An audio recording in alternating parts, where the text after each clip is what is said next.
Tu n'es pas destiné à vivre la malédiction dans ta vie. Mais tu es destiné, bien-aimé, à témoigner la grandeur et la bonté de l'Éternel de Dieu dans ta vie. Mais qui a fait entrer la malédiction dans ta vie? Qui a fait entrer la malédiction? Oh non, bien-aimé. Nous avons un Dieu qui est très puissant que la malédiction. Non. Il est très puissant que la malédiction. Cette force... Ou est-ce qu'on contredire vie na yo bien-aimé, force ya malédiction bien-aimé, et zokouya par le nom de Jésus. Temps de la parole. Tu n'es pas destiné à vivre la malédiction dans ta vie, mais tu es destiné, bien-aimé, à témoigner la grandeur et la bonté de l'Éternel de Dieu dans ta vie. Mais qui a fait entrer la malédiction dans ta vie? Qui a fait entrer la malédiction? Oh non, bien-aimé. Nous avons un Dieu qui est très puissant que la malédiction. Non. Il est très puissant que la malédiction. Cette force... Ou est-ce qu'on contredire vie na yo bien-aimé, force ya malédiction bien-aimé, et zokouya par le nom de Jésus. Temps de la parole. Puissance et force ya maloba, la force de la parole bien-aimé. Kosala kama sekite na maloba. Kosala kama sekite na maloba. Oh tata mwasi alobaka. Oh mama leki alobaka bien-aimé. Kosalama sekite na maloba. Maloba ezalaka na puissance pe na nguya makasi. Maloba ozomona kaka maloba. Yana batu mususu soki alobeleli yo likambo ndeko 2 minutes c'est beaucoup. C'est-à-dire que alobi okendo kufa ozomona pe mutu abimi bwe na nzela pe akufi. C'est-à-dire que mutu akoko loba maloba. Bien aimé, tokokota na kati ya définition oyeba malédiction. Malédiction ezo uta na maloba. Ezo uta pe na ba acte. Yake mutu asali acte boye acte oya sali ebendeli malédiction. Ya malédiction mususu yake balobeleli mutu pe maloba ya mabe. C'est-à-dire que ba jetelo yo mauvais sort. Vie ya mutu pe komi compliqué. Temps de la parole. Ezali na ba malédiction mususu ekoki kobebisa na avenir na yo na avenir ya bana na yo. Voilà pourquoi il te faut prier contre la malédiction dans ta vie. Nozomona mutu depuis banda ko luka musala ndeko ya yo makambo simbaka tendenge nini. Batutu bazokoma bazozwa mikanda na facilité. Batutu bazokota mabala bazobota na facilité pe mbala moko bazokende. Mais oya yo likambo jusqu'au jour d'aujourd'hui pourquoi? Malédiction générationnelle. Bien aimé, wana il te faut elongwa kaka na prier. Bien aimé, nazo biso ya kato prier ndeko zoboya. Bien aimé. Jésus zolobete ezali na ba esprit mususu bimaka kaka par de forte ba prière à makasi epi na ba gêne. Temps de la parole. Malédiction longola bato ebele na poto ezongisa na Kinshasa. Mais pourtant kende na poto ko luka moyeni na ko vivre à s'en sortir à luka bongisa ta libota na ye. Mais tellement que libota ezali na malédiction. Malédiction wane kote bien aimé kaka ba lien tende mutebenda ka mutu. Malédiction pe benda ka mutu yake mutu moyo au progresser ezate. Temps de la parole.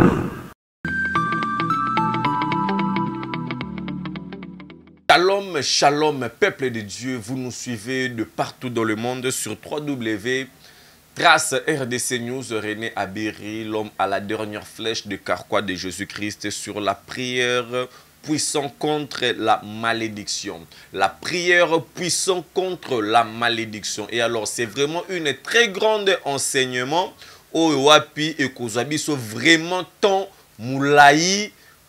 Il faut mutuna mukili à comprendre c'est quoi la malédiction et de bien prier parce que cette année 2022 Nazan a besoin d'être tangozo combattre tangozo prier au prier il y a que aux alliés en ordre au prier au pour la zoloba tu c'est-à-dire que tu as combattu le bon combat au faire les bons combats ozala te kozo prier na mopepe, mais au prier sur la précision. Et que aussi ici prière, tu sens que quelque chose s'est manifesté dans ta vie au nom puissant glorieux de Jésus-Christ. Prière puissante contre la malédiction. Prière puissante contre la malédiction. Groupe d'intercession internationale Oa Pesalia Kokambama Nangamoko René Abiri les visionnaires. Tozali wana, tozalaki wana, dans le mois, il y a décembre, c'était les 6 premiers lundis, il y a décembre, et le 3 premiers lundis, il y a année première lundi, en même temps, il y a mois de janvier, et alors nous sommes appelés tous, il y a kozala wana, dans le mois, il y a février, le 7 février, thème ezali le fournisseur, bien aimé dans le Seigneur, Tozangate, tout le monde en a na commune, il y a Lemba, quartier Mbanza Lemba, donc j'espère que affiche ezali wana pour tout contact, numéro de téléphone abisu ezali wana po nandeko oya monye talingi aya ko bondela aya ko luka ko mona loboko ya nzambe. Vous avez de problèmes, vous avez de maladies, peu importe la situation qui trouble votre vie, veillez bien aimé dans le Seigneur, car notre Dieu est vivant et il est fidèle. Et alors, nous sommes encore là, bien aimés dans le Seigneur, dans le mois de novembre, dans le mois de septembre, s'il vous plaît, donc 9e mois, nous allons préparer aux Ali Milulu Yamunene, campagne d'évangélisation na commune Yanjili, na terrain Sainte-Thérèse. Et alors, nous allons préparer la première lundi, il y a 9e mois, au wapi to kozala na ngombe tendance to kozala na niveau, il y a terrain Sainte-Thérèse pour évangéliser afin que tu accomplir la mission donnée par Christ. Allez et faites de toutes les nations mes disciples. Et alors, celui qui est d'accord avec moi, de partout où vous êtes, l'Éternel Dieu vous touche à cœur de faire votre contribution ainsi de suite. N'hésitez pas de nous appeler. Et aussi, en abisso, faut qu'on loue espace. Et aussi, en abisso, faut qu'on soit sécurité, qu'on soit podium. Donc, Babiloko, Ezali et Belé, o Esengaka. Pour une organisation, il y a campagne évangélique. Et alors, nandeko oya monique no koko zwa responsabilité tam susu ya terrain. Mususu rolobete no tenga na moni na zwa charge ya podium. Mususu rolobano tenga na moni na zwa labino autorisation na l'état. Bien-aimé dans le Seigneur, votre contribution bien aimé et causera quelque chose de bien de la part de l'Éternel. L'Éternel Dieu va vous faire sortir de la malédiction où ils allaient condamner conclavé vie na yo bien-aimé dans le Seigneur. L'Éternel Dieu va vous faire sortir de cette malédiction. Bien-aimé dans le Seigneur, malédiction ezali eloko moko très dangereux na vie ya mutu. Ezala mwasi, ezala mobali, malédiction. Malédiction ezalaka mususu ezalaka na temps, mususu ezalaka pe ya générationnel, c'est-à-dire que de génération en génération. Ezali na malédiction mususu ezo simba vie ya mutu esuki kaka na yo moko. Mais ezala ba malédiction mususu ezo longwa na niveau na yo mama. Donc ebandi ko simba bana ebandi ko landa de génération en génération.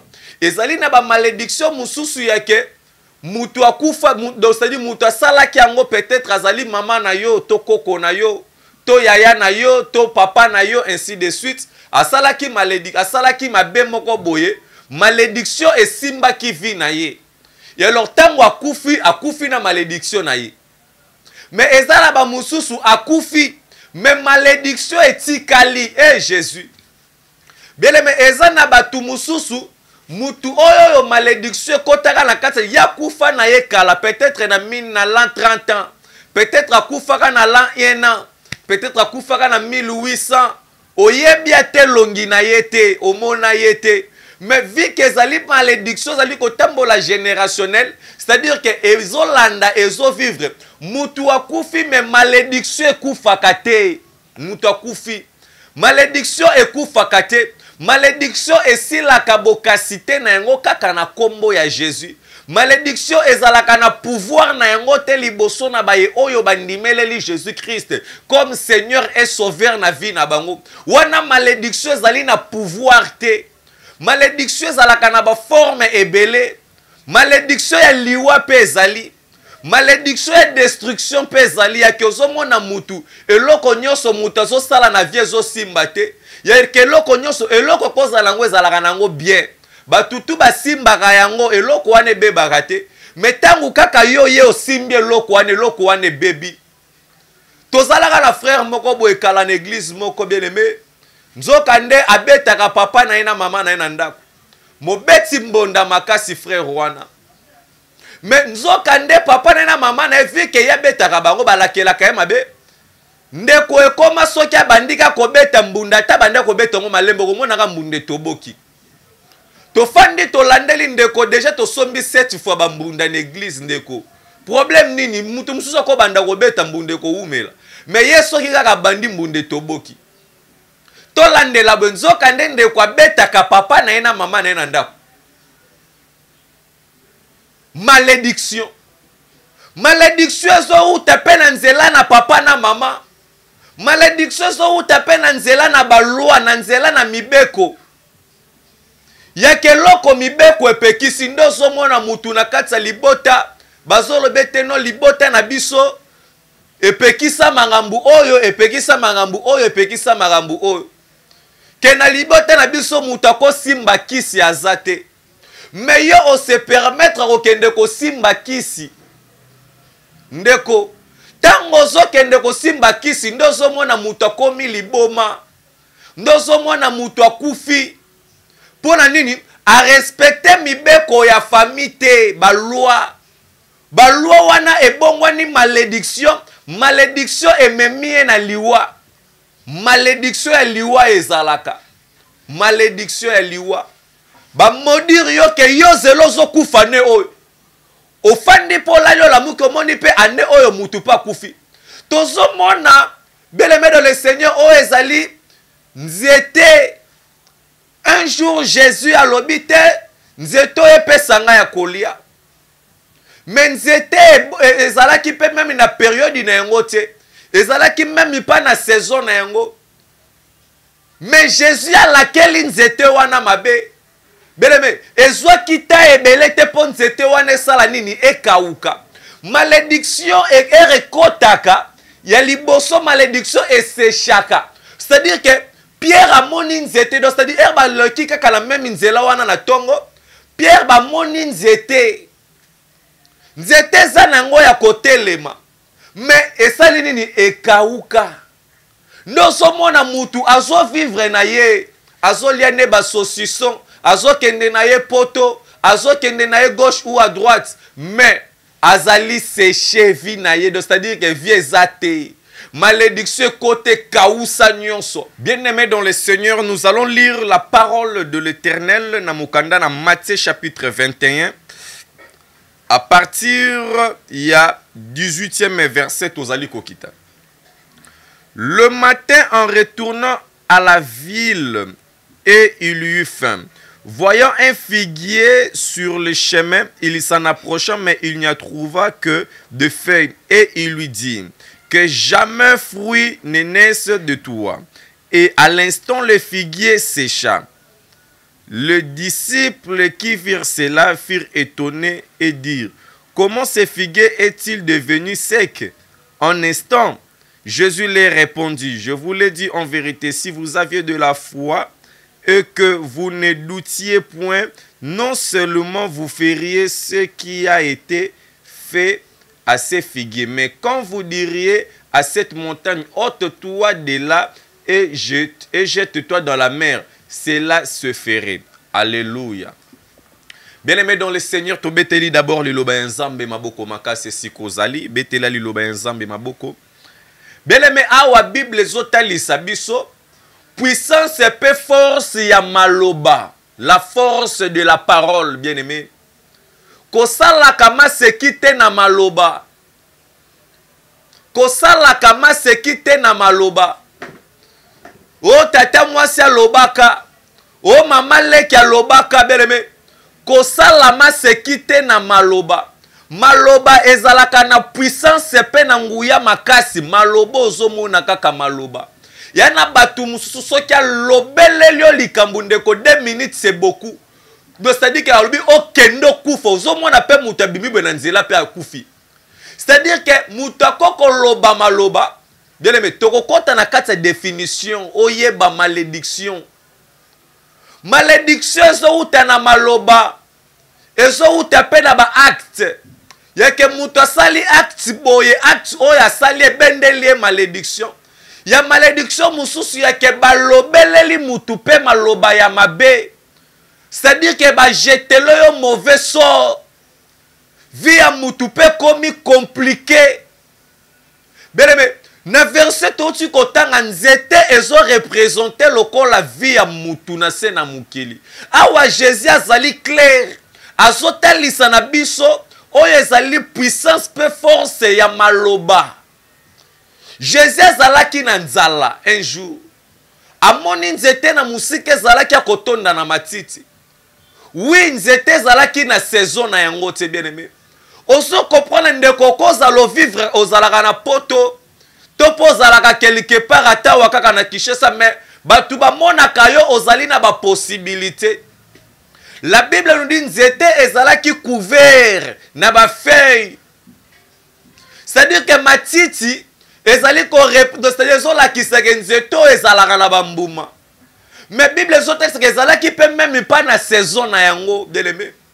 Yana batu musu bakoko zala bazo mona yo zalaka na poto mais réalité oyo zo vivre na poto batu bayebite soko yebisi mutu ke naza na mbongo te bazo mona ka lokolo zo sala ba blague lokola ozana ngome oboyi mais or que en réalité ozana ngote ndenge moko pena nzete o ezalaki saison na yango te nzete botaka mbuma na tango na yango na saison na yango.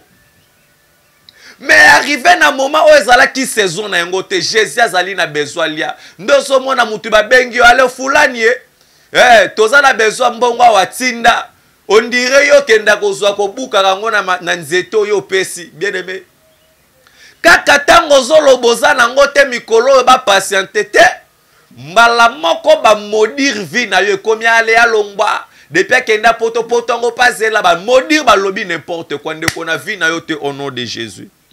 Au nom puissant glorieux de Jésus. La force et la puissance de la parole. Bien aimé, ce qu'il te faut retenir est que mukili oyo ezali kotambwisa mana de puissance. Le monde ezo tambwisa mana de puissance. Soit ozali ko vivre sous la malédiction, soit ozali ko vivre sous la puissance de la bénédiction. Mukili oyo ezali na deux puissances. Oyo ezotambwisama. Soit votre pays est en train de se conduire sous la puissance de la bénédiction, ou soit votre pays est en train d'être conduit sous la malédiction. Sous la malédiction. Ou sous la puissance de la bénédiction. Maintenant, bien aimé de le Seigneur, il ne faut pas qu'on soit ignorant.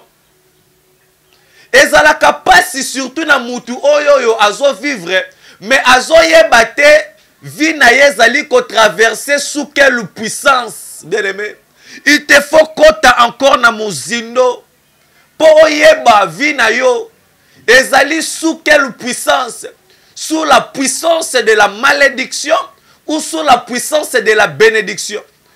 Bien aimé, okoko zala wana ozolia ozomela ozana mbongo ozo voyage ozo somba ba mituka pona yo ozomona lokola malédiction ezate. Non bien aimé, il y a la malédiction. Il y a la malédiction. Ndozomona ba famille mususu balakela bango mabeli kolo komela masanga. De soki babandi komela masanga, de otali yaya momeli masanga, papa momeli masanga, leki momeli basi bandumba, de famille bango pona bango vieza lokola normal. Tango zokendo zoebisa ndeko monda ndeko nzamba kangolo na kati ya libota boye au nom de Jésus. La prière puissante contre la malédiction, bien-aimé. Le sambo kosala bien-aimé, peu importe et si ka malédiction zali ko uta, bien-aimé, ezo bima na vie na yo par le nom de Jésus. Prière contre la malédiction. Awa Bible zotali sabiso. Jésus à laquelle nzete mabe alobi ete mbuma ekobandaka kobimaka lisusu na nzete oyo te La Bible nous dit bah apôtre bazala qui ba témoin à l'instant malamoko mutalobi maloba à l'instant malamoko makambo esali nini esalemi ndoso mwana bazwe bisa mutu yozela okobela okokufa osongi na ndako moni pe malamoko malili ebandi yo na nzoto maladi ebandi ndoso mwana mutu ba memio na ba grandes hôpitaux ya minene ndeko zo bikate malédiction ya maladi pe ezali yake mutu depuis banda kobela ozo yoka bazolo ba amela bakisi ya ndenge na ndenge me guérison yaka eyaka te ndeko nzete ya boye ya lolengo oyo balakeli yango mabe epi tala nanya zola kela nzete mabe Jésus ata bochango ba filme pembeni nzete robonga te. Pourquoi nzete ezali maudit? Nous mona mutu ndeko oyebite bien aimé. Moi si ozo vivre na ye, tope mobali ozo vivre na ye. Peut-être yenda koko zala maudit. Peut-être yenda koko zala maudit. Nous mona malheur et latina bano ya batu bazala ki ba innocent. Malheur. Vie est comme compliqué. Nzete ya lolengo yo atakwe komi na saison na yango ya saison na yango yango moye ebimisa lisusu mbuma ezali te. Pourquoi? Parce que ezali na kati ya malédiction. La malédiction.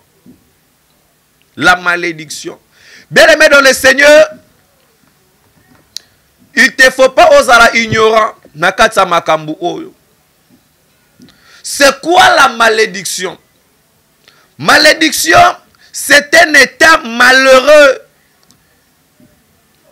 inéluctable, qui semble imposé par une divinité, un sort maléfique jeté sur un individu ou une communauté.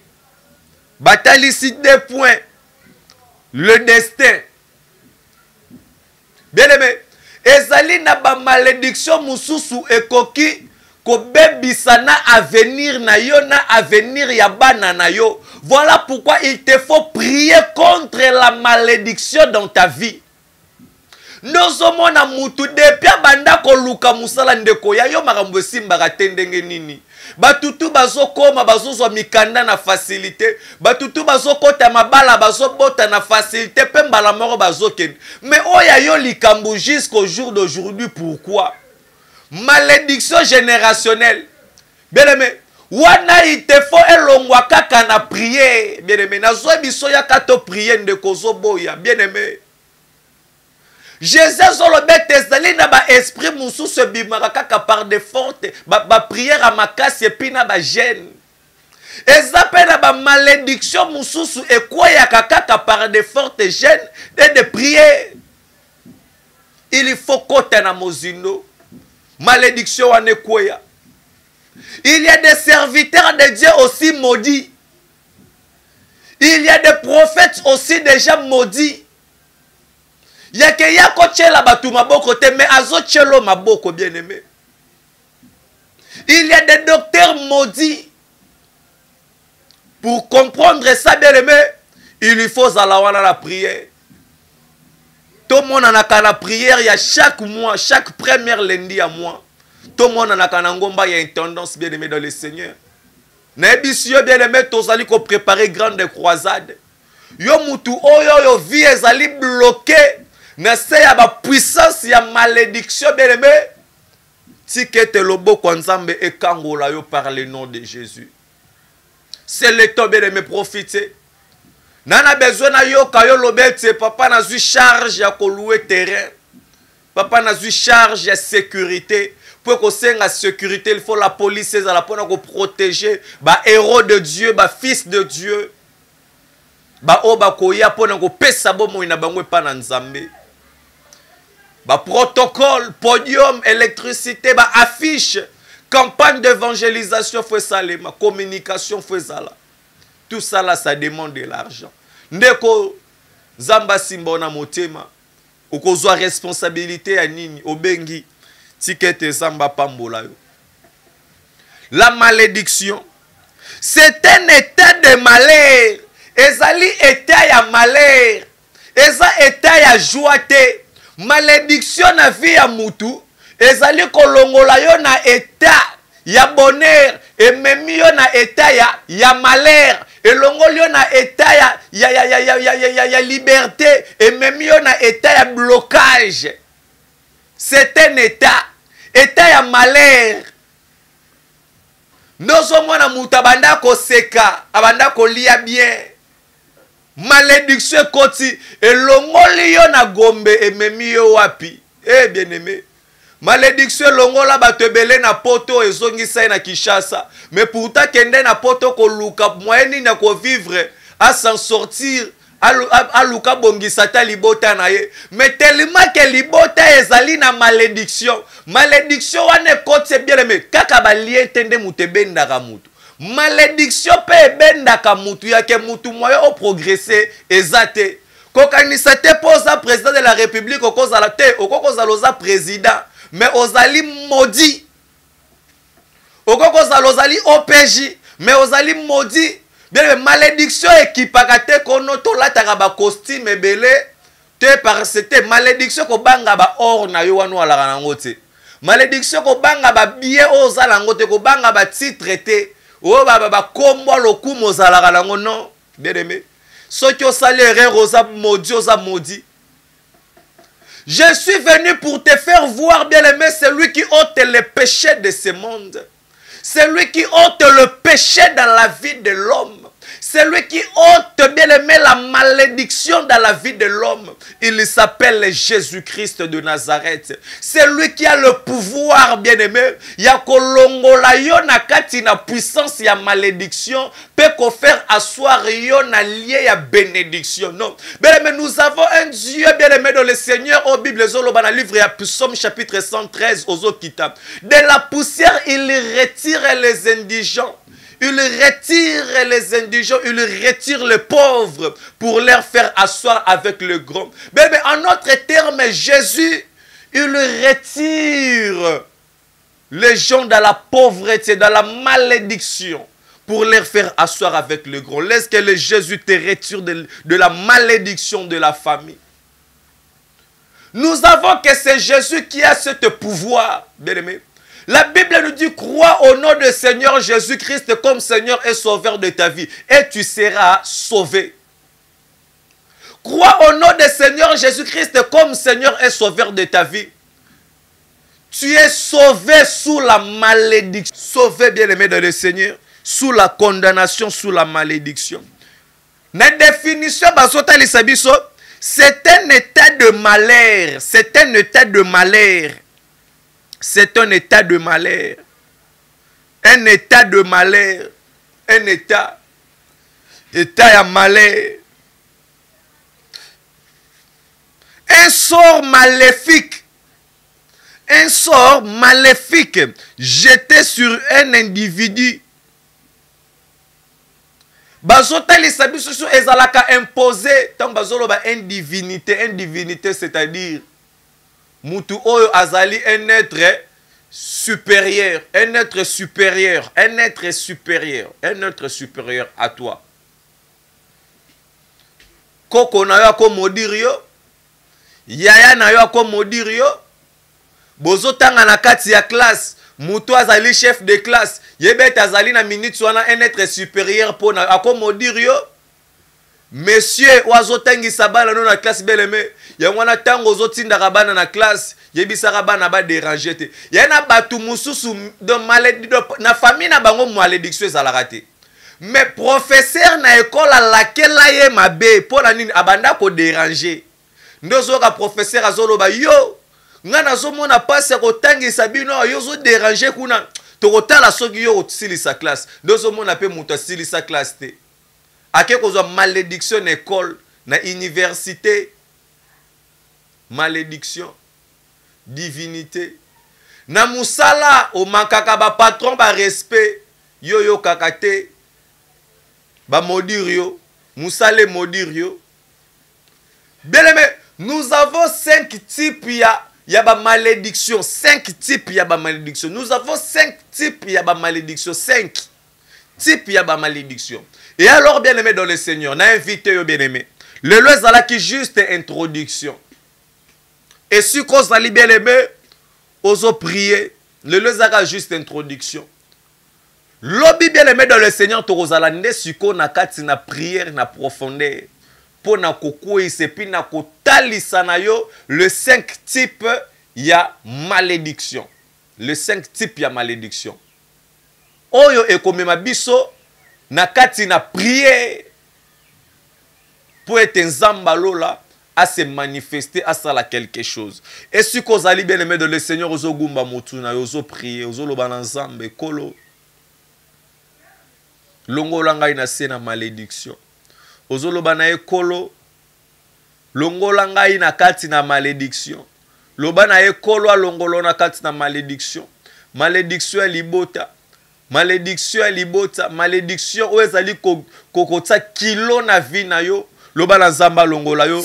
Tobondeli par le nom puissant glorieux de Jésus. Priez. Jésus le roi des rois. Le Dieu d'Israël. Le Dieu tout puissant. Seigneur délivre-nous. Nassé à malédiction. Seigneur délivre-nous. Nassé à malédiction. Par le nom puissant glorieux de Jésus. Ozali zambe na bomol. Zambe na bikamo. Kolo omimoni sama. Oh Jésus le roi des rois.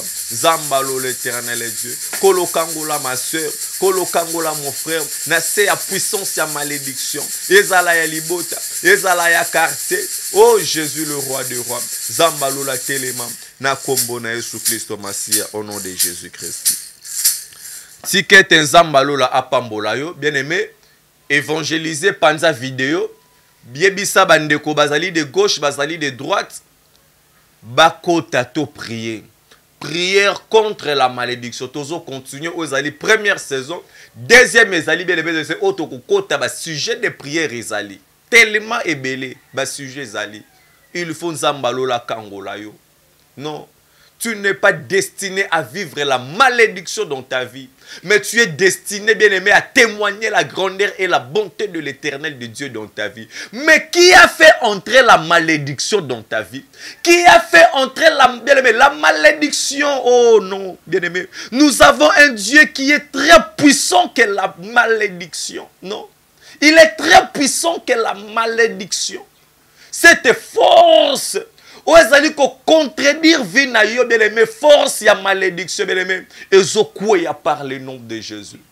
Évangéliser, partager la vidéo. Yebisa bandeko ba kota to prier bien aimé Zambe wana ya lola le Dieu de René Abiri akomi monisa mana vie na yo. Au nom de Jésus Christ. Amen. Temps de la parole.